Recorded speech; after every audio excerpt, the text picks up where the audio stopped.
గారి మోసాల పర్వం కంటిన్యూ అవుతున్న తరుణంలో రైతుల్ని కూడా హైటెక్ మోసాలకు గురి చేస్తున్నటువంటి తరుణంలో గడిచిన 2-3 రోజుల క్రితం చంద్రబాబు నాయుడు గారు తన నోటితో తానే రైతులకు ఏ రకంగా మోసం చేస్తానని చెప్పినటువంటి తరుణంలో జగన్మోహన్ రెడ్డి గారు వచ్చి విజిట్ చేస్తే తప్పితే రైతులకు ఎంఎస్పీ కూడా రానటువంటి ఈ తరుణంలో కనీసం ఈసారైనా ఇచ్చిన హామీని నిలబెట్టుకునే విధంగా రైతుల్ని కూడా మోసం చేయకూడదు అనేటటువంటి భావనతో ఈరోజు కలెక్టర్ గారికి మా వైఎస్ఆర్సీపీ పార్టీ తరఫున మేము కూడా రిప్రజెంటేషన్ ఇవ్వడం జరుగుతూ ఉంది.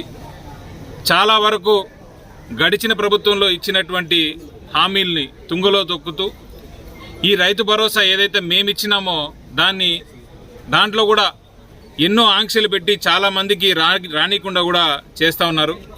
ఖచ్చితంగా ఈ కూటమి ప్రభుత్వం ఏదైతే ఉందో వీళ్లకు రాబోయేటటువంటి కాలంలో ప్రజలు ఏ రకమైనటువంటి బుద్ధి చెప్తారనేది వీళ్ళకి ఇప్పటికే అర్థమవుతా ఉంది.